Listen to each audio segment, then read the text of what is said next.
Recruiting is about to pick up big time in the month of March. Let's get some Miami Hurricanes class of 2026 predictions.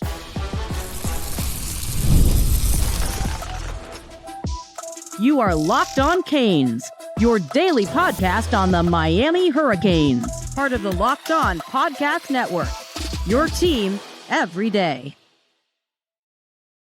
Happy Friday. We made it. I'm Alex Donno, University of Miami alumnus, co-host of Locked On ACC and writer for Canes County at Rivals. And thank you so much to the everydayers for making Locked On Canes your first listen and your first watch today. We're available free wherever you get your podcasts. We're free on YouTube. We're part of the Locked On Podcast Network, your team every day.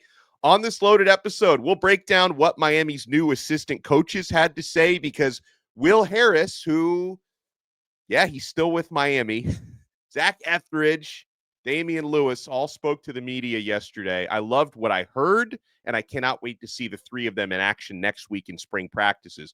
We'll talk about the upcoming decision for one Javari Flowers, who, remember, is now a 2025 recruit, and he's got a month of visits coming up in March, and he's going to make his decision exactly a month from now. And when it comes to class of 2026, I want to talk about where the Miami Hurricanes stand with their most important recruiting targets, a lot of which happen to attend IMG Academy in Bradenton, Florida, where our guest, the recruiting overlord, Brian Smith, who's also the host of the awesome Portal podcast on the Locked On Network, which takes you through everything recruiting, transfer portal, NIL. You've spent the last couple days in Bradenton, Florida, Brian, for IMG Academy's Pro Day with some Miami targets there. We got to start with Keenyi Pepe, the 4-star offensive lineman, who I'm sure Miami is all over. Yeah, they absolutely are. And here's the key. They built a relationship a long, long time ago with Pepe, and it's lasted through. I interviewed him last night, and before I even go into that, he's one of the best kids you'll ever meet. He's one of my favorite recruits ever because he's so humble, and he's a future top 30 pick in the NFL draft somewhere. So kids like that are rare. I appreciate his honesty and his openness with the media. He's great with all of us. So you can't teach 6'8", 330 pounds and can move. You just can't do it. And he is the definition of a gentle giant until he puts his helmet on. Then stay away from him. But Miami, USC, and a bunch of the SEC schools, etc. But everything that I asked Pepe about, like favorite coaches to talk to or anything else, Miami was always the first school that he mentioned. As a rule, this is my own one. If they keep saying the school first, there's a reason. It may be subliminal, it may not be, but he's got a great relationship with Mario and Alex. That's a great start. Mirabal, for O-line coach, is one of the best recruiters in the country and has been for a long time. And they got in on him early and offered and built a relationship over time. I think that's where he will end up, but it'll be close. Watch out for Southern Cal, because he's an LA kid, grew up rooting for the Trojans, but he's lived at IMG for a long time.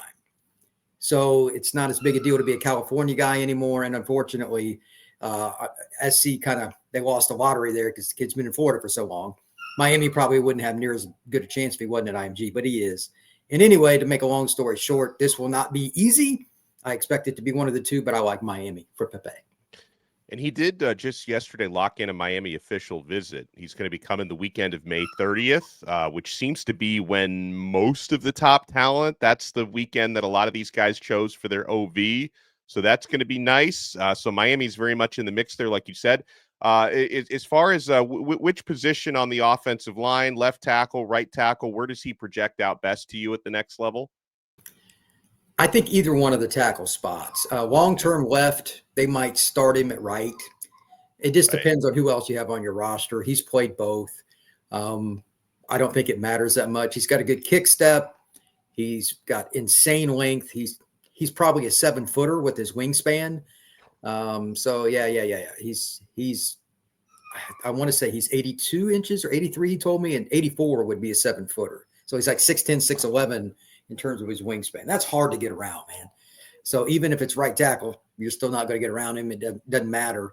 If you put your speed rusher over there, he'd be fine in that regard too. And we knew when he was a sophomore, we're like, okay, it'll be a little bit, but we can tell just by watching him at practice, this is the next guy. And now it's his time. and he's going to be their left tackle this year. So great football player, great young man. What about Breck Kolojay at IMG Academy, an interior offensive lineman? I mean, you've told me he's the real deal, and Miami very much likes him. What's the latest on his recruitment? Well, with him, it's interesting because his recruitment is blown up a little later. He's originally from the state of Colorado. Breck is 6'5", 305 pounds, something like that, and just a incredible technician, but he's powerful too. I got some video of him running last night. He's improved his cardio. He's improved his lower body strength, his core, and he's more explosive now. He's one of the top 5 guards in the country. Miami, Georgia would be my guess on this, just from talking to him directly. He's still got a ways to go. And he admitted, this is really hard. So I said, like, who's at the top? I just, the obvious question. It's maybe Miami, Georgia. And he'd always mentioned Miami constantly. So he's another kid I think that has a tremendous shot to get. Again, Mario does a good job with recruiting, and his best buddy, the O-line coach, does too. They love IMG kids, obviously. And it's hard to go against Miami for O-line recruits. They do such a great job. Yeah. So just to recap, I mean, it seems like your prediction would probably lean in Miami's favor for Pepe, and maybe starting to lean that way for Kolojay. Is that right? That is correct. Oh, man, I would love to land these guys. Anyone else stood out to you from, obviously IMG is. I know the face you made, be like, I know the so loaded with talent at IMG Academy. What were the other highlights there at their pro day? The guy that is really unique is Jake Cruel. He transferred in this year. He's the edge rusher from Orlando. He's got about 40 offers. I mean, Miami and everybody else is after him. He's going to be a great college player at the very least. Nobody works harder than him. And Jake's another guy kind of like Pepe. Super fun to be around, and professional in how he handles his craft. He's pure pass rusher. He's going to be a good one in college. He doesn't know where he's going. He's down to 12, but he said, I have no idea, which is okay. He's still got his visits and stuff to take.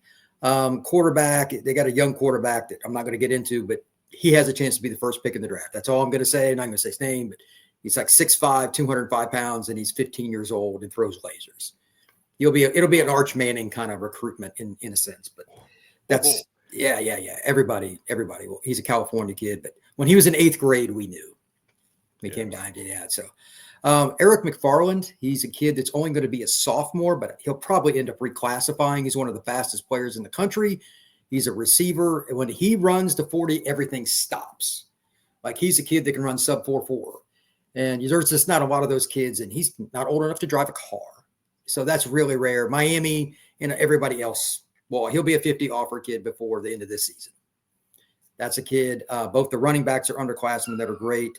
Defensive secondary is insane at IMG. Yeah. They have more P4 kids than they have starting spots.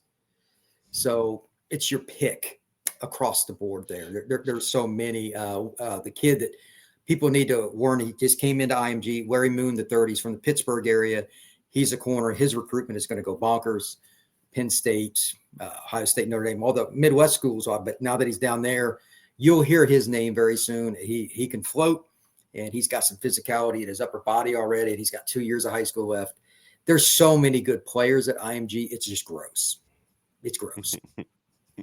Well, we're going to go from IMG down to South Florida. So one of now the top players in the class of 2025 who just reclassified from 2026, he's got to make a decision exactly a month from now.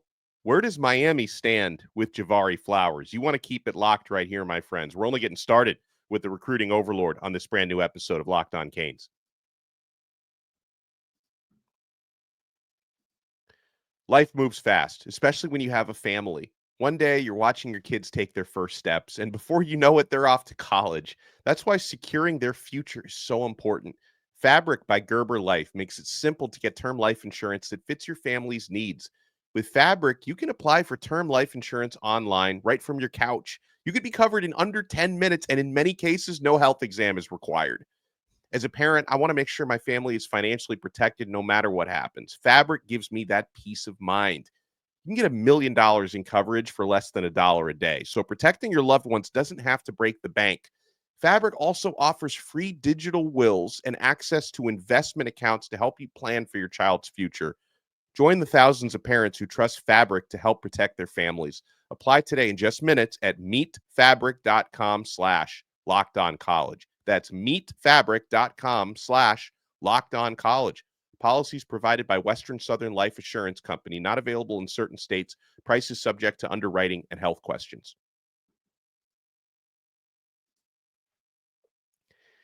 Thank you for making Locked On Canes your first listen and your first watch today. We're available free wherever you get your podcasts. We're free on YouTube. We're part of the Locked On Podcast Network, your team every day. Make sure you make the Portal podcast your next listen. Brian Smith, who he hosts as many shows on this network as I do. He's got Locked On Seminoles. He's got the Portal. Portal podcast takes you through all the big recruiting, NIL, portal-related topics. I know the portal is going to go crazy again come April. We can't wait to cover that.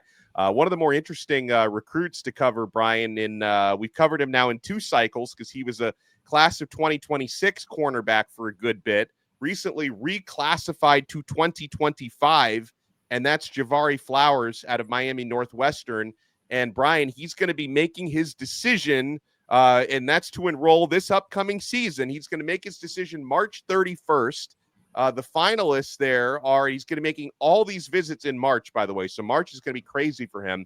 His finalists are Auburn, Florida, Georgia, North Carolina, Syracuse, and Miami. And Miami's going to get his last OV before the decision. And I will take that as hopefully a good sign for Javari Flowers that he ends up at the U. Yeah, most people think that's where he's going to go. Now that Florida State's out of it, that one kind of surprised me. I would say that's the easiest pick. They're most familiar. He hasn't been through a long recruiting process like other people have. I mean, his recruitment blew up last year during the season, but he didn't get to take a bunch of visits because of football season. So he's most familiar with the University of Miami. Do you really think Belichick can woo him that quickly? Or, Syracuse that far? I don't see it for a lot of these other programs. So Florida, maybe, because at least it's in state. Auburn, I doubt it. They're coming off a 5-7. I don't see it. So I like Miami here as a prohibitive favorite. We'll see if I'm wrong, but the Canes, I think, are in a pretty good spot. Yeah, like a couple things, I've heard the last, few days on Flowers. It seems like Miami seems to have the edge, Brian. Again, seems to. You never know till you know, but Florida sounds like the team that's really been pushing since his reclassification. But then another Miami versus Florida factor is he had a good relationship with Will Harris at Florida, who's now at Miami. So that I would say that ends up being a net positive for Miami at the end of the day over Florida. What do we always talk about, Alex? Relationships win recruiting battles. Yep. People can like it, love it, or hate it. Kids are going to pick the person over the school 9 out of 10 times, if not more.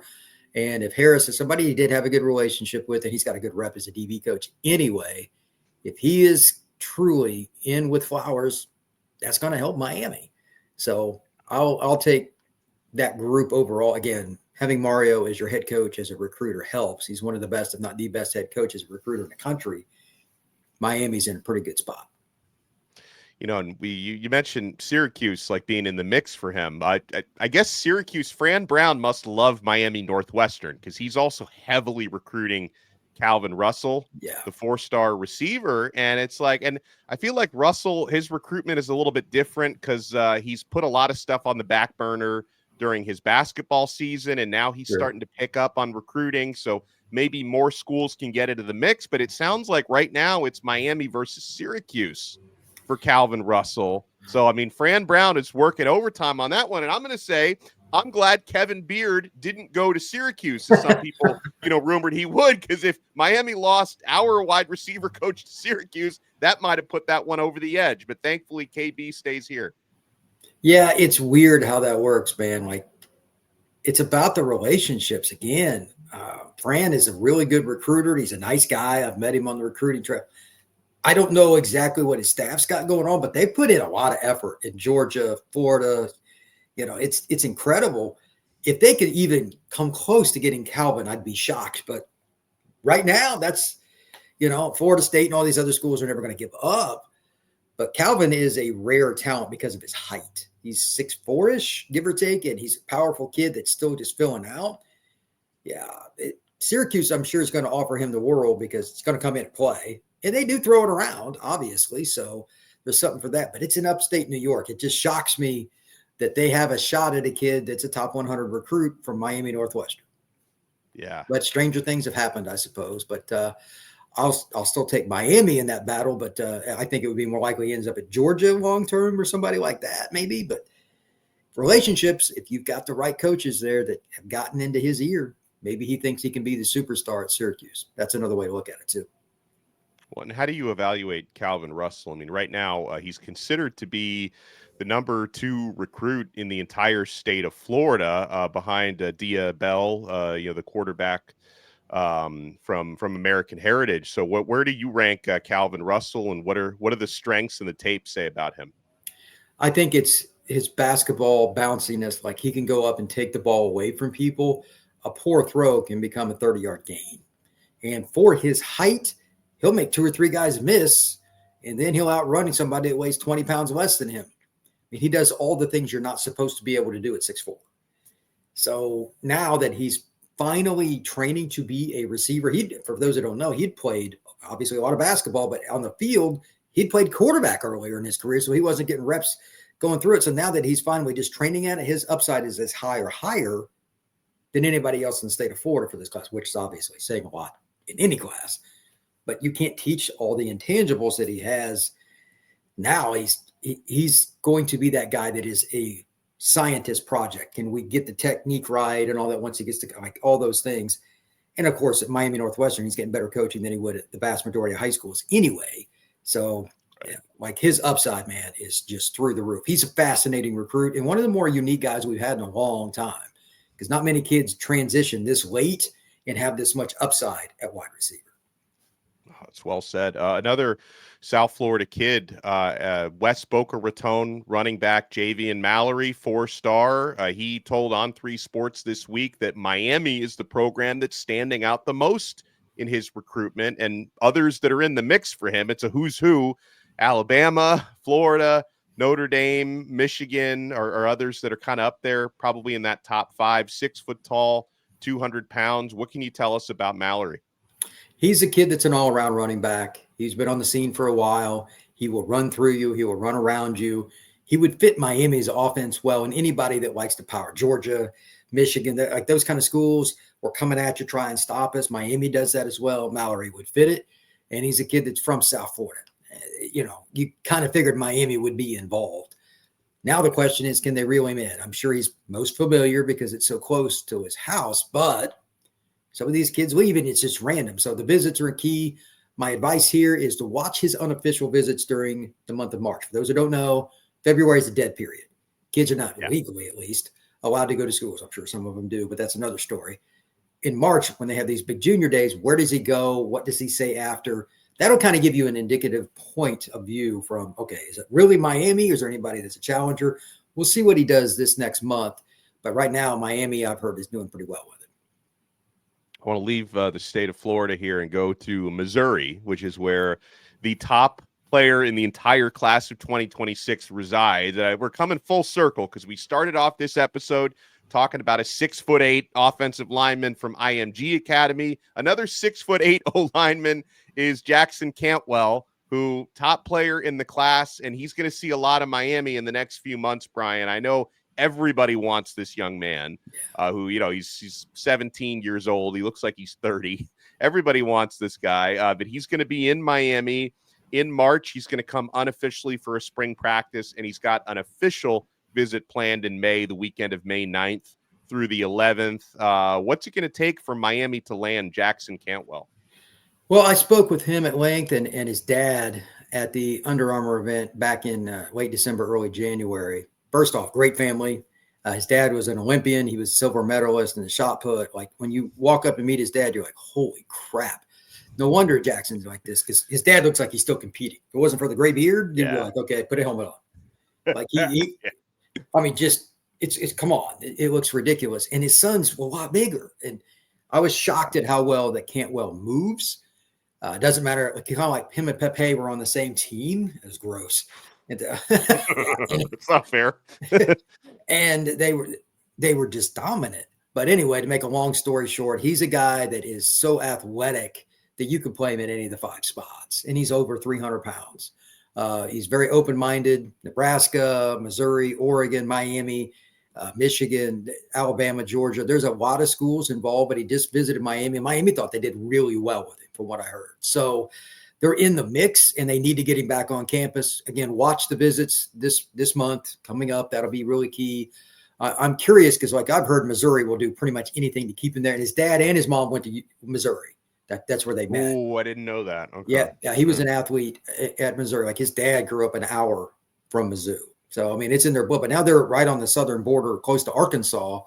So it's a different area. But Cantwell is open-minded. He's trying to evaluate it from NIL perspective. He's trying to evaluate it from a coaching perspective, relationships. He's really playing this out.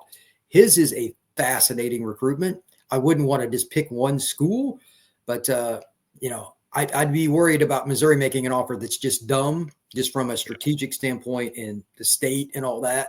Wait in the game. That's what I'm curious about. But Miami's NIL and Oregon's NIL, et cetera, are great too. So this is really wild. Well, I appreciate the insight, guys. Make sure you're watching and listening to Brian Smith. Of course, he makes awesome appearances here on Locked On Canes. We bring him on Locked On ACC sometimes as well, and you can check him out. He is probably the only Florida State Seminoles host that I respect. You can check him out at Locked On Seminoles, and of course, you can check him out on the brand new Portal podcast. Check him out there. Brian, thank you so much for taking the time. You can follow LO_Seminoles on X, and FB Scout _Florida is where you find him. Thank you so much for the time, and enjoy the rest of your day, sir. I appreciate it. Thank you. Have a great day. I love it. And folks, we're not done yet because we had introduced to the media yesterday new assistant coaches, Will Harris. Wait, I thought they told me Will Harris was going to the New Orleans Saints. Zach Etheridge, Damian Lewis introduced to the media. Will Harris explained why he chose to leave the University of Florida for the good guys, the University of Miami. We'll talk about that and more next, right here on this brand new Locked On Canes. You want to keep it locked. I already know you're keeping it locked to Prize Picks. March basketball is here. There's no better way to get in on the action than with Prize Picks, the best place for daily fantasy sports. With Prize Picks, you pick more or less on at least 2 players' projections. And if you're right, you can win up to 1,000 times your cash. It's fast, it's easy, and it keeps every game exciting. This week, we're looking at Jason Tatum tonight for more than 26.5 points. And Bam Adebayo, why not? More than 19.5 points. He's been scoring a lot lately. I love how I can make my picks in less than 60 seconds and stay engaged all game long. When I win, my money hits my account in as little as 15 minutes, no waiting around. Prize Picks even offers weekly promos like Taco Tuesday, where you get discounted player projections for even more value. Download the app today and use code LOCKEDONCollege to get $50 instantly after you play your first $5 lineup. That's code LOCKEDONCollege for $50 instantly on Prize Picks after you play your first $5 lineup. Prize Picks, run your game. Thank you so much for making Locked On Canes your first listen and your first watch today. We're free wherever you get your podcasts. We're free on YouTube. We're part of the Locked On Podcast Network, your team every day. Make sure you check out Locked On College Basketball. Make that your next listen because it's March tomorrow, and you want to be ahead of the curve getting ready for ACC tournament, NCAA tournament. Isaac Shade and Andy Patton will make you experts. Listen to Locked On College Basketball, available free wherever you get your podcasts. All right, so we had the trio of new Miami assistant coaches introduced to the media yesterday. New safeties coach, Will Harris. New cornerbacks coach, Zach Etheridge. New defensive line coach, Damian Lewis, who's going to work with Jason Taylor. Lewis is going to coach the defensive tackles. JT is going to focus on the edge rushers. And we got to start with Will Harris because I know that there's a lot of Florida Gator trolls who they're in shambles today because they kept saying, perpetuating their keyboard warrior rumors that, oh yeah, Harris, he's not even going to coach at Miami. 4 days after he took the Miami job, he's going to the NFL. He's going to join the New Orleans Saints staff. This guy's never going to coach at Miami, where I saw Harris yesterday at the Miami facility at the podium wearing Miami gear from head to toe. arguably the best assistant coach at Florida last year, probably the best recruiter that they had.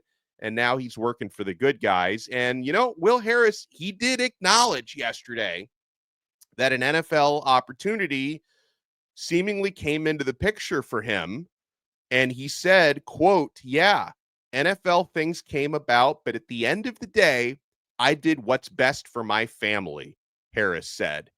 And, one thing about Harris, I know that there's like certain coaches around the country who, want to get to the NFL for a number of reasons. Maybe one of those reasons being, in a weird way, it's actually less work coaching in the NFL because you don't have to be recruiting 24/7, 365. But that's something that Will Harris is really good at. Recruiting is one of his superpowers. So he's more equipped for the college landscape than, I talked a couple of years ago about one of Miami's former DB coaches, Jamil Adai, fantastic coach when it came to instruction and teaching. I don't think he was that great of a recruiter. He's in the NFL now, which suits him. But Will Harris, the college game suits him very, very well. And he admires Mario Cristobal. He said, Cristobal, watching him from afar, I wanted to go learn from one of the best in the country and be a sponge, he said. And Will Harris, he's a chess player. And he literally thought the best chess move for him is to go to Miami, learn from Mario Cristobal, and become more complete. And also an opportunity to work at what looks like, and this is going to require coaching to get everybody on the same page, but Miami now has a very talented defensive backfield. A lot of new players, some young players who are going to continue to improve, like O.J. Frederick, like Zaquan Patterson, like Damari Brown. You've had so many transfers into that mix. So it's a talented group, but they're going to need coaching from guys like Will Harris and Zach Etheridge to get on the same page. He's also said tackling in the back end and explosive plays, so many of those being allowed last year, are things that they're going to be ironing out as a staff. They know they need to address all the explosive plays allowed. On his players, he said, I'll find out what they can do, their strengths and weaknesses. That's the biggest thing. Can a guy like Zechariah Poyser play free, strong, star, put guys in position, learn? Where do we put these pieces? So that's what's going to happen when spring football begins, right? You've got a lot of players in that defensive backfield. And yeah, Will Harris is going to be focusing on the safeties. Who pans out best at certain positions. They're going to be evaluating that talent come Monday. And I'm going to be out there Monday. I absolutely cannot wait for it. But yeah, Will Harris acknowledged that seemed like there was an NFL opportunity there. He made the decision that's best for him and his family, and that's coaching at the University of Miami. Very complimentary of Mario Cristobal. Now, we'll go back to the defensive backfield. Let's go to the defensive line first, because Damian Lewis, the former Miami defensive lineman, back home at the U. He left Deion Sanders' staff at Colorado, was D-line coach at Colorado. He's also coached in the NFL, so he's got that experience too. He comes back home to Miami, and here was the quote that I know when the truth teller was watching this, he was jumping up and down, pounding his fist on the style of play. Damian Lewis says, we have a tradition here, culture here that started long before these kids were born. We're going to get back to playing that style of football where you can be physical at the point of attack, disruptive in the pass game. So, again, Bruce Warner was pounding his fist when he heard that. Talking about what he's seen so far. And again, spring practices haven't started. He's had an opportunity to look at some of his players in their offseason workouts. He said, just looking from drill point and mat drills, he said, you see talent there, he said about Miami's defensive line. A very talented group. All these guys here, I'm going to see what they do Monday when practice starts. You're going to earn what you get here, he said. He is very much obviously on board and on the same page with Corey Heatherman, the new defensive coordinator. I mean, if they weren't on the same page, Lewis would not have taken this job. I'm sure that was ironed out during the interview process. He says, I spent a lot of time with Heatherman talking about the scheme, what he wants. That's the most important thing, Lewis said, making sure we're executing the way he wants it executed, and we'll go from there. So Damian Lewis, very exciting. And he and Jason Taylor, of course, will be working together. And I think that's going to be a really good partnership. And they're also both very good recruiters. I mean, Damian Lewis does a hell of a job in that regard. And, Jason Taylor, we've seen it in the last couple of cycles, has become quite frankly, one of the best recruiters in the country. Miami's also got a passionate recruiter in cornerbacks coach Zach Etheridge, who said, I love this quote. He says, "I liked to call myself a great recruiter until I saw Mario Cristobal recruit.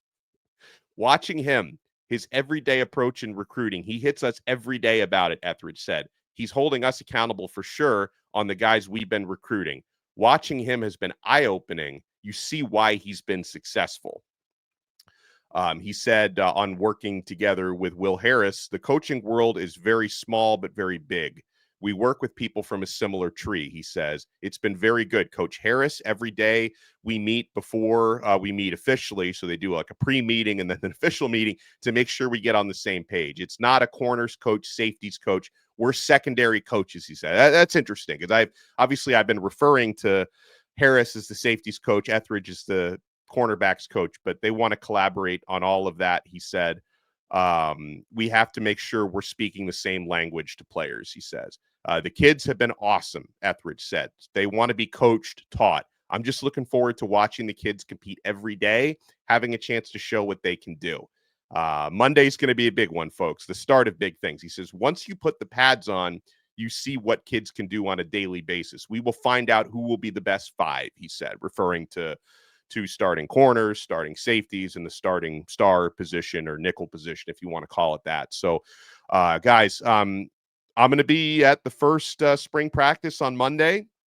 Very excited for that. We're going to have a lot of content, and I'm probably going to do at least one extra episode this weekend, kind of going through a spring football preview and most important position battles, who we're going to be watching. So this will not be the last time you hear from me before the first practice on Monday. So you guys want to keep it locked right here. Make sure you subscribe, hit that thumbs up button, hit that subscribe button on Apple Podcasts, Spotify, Odyssey app, wherever you get your audio pods, and of course the video podcast on YouTube. We're inching closer to 20,000 YouTube subscribers. So if you haven't hit the subscribe button yet, just, help us get to 20K, because it's been a fun road to try and build a bigger following here on Locked On Canes. And, I love the hard work. I love what goes into this, and I love the feedback from you guys. So let's keep it rolling, and we'll talk to you next time on another episode of Locked On Canes. Huge, huge thank you, by the way, to the recruiting overlord, Brian Smith. We'll talk to you guys tomorrow, probably right here on Locked On Canes, part of the awesome Locked On Podcast Network.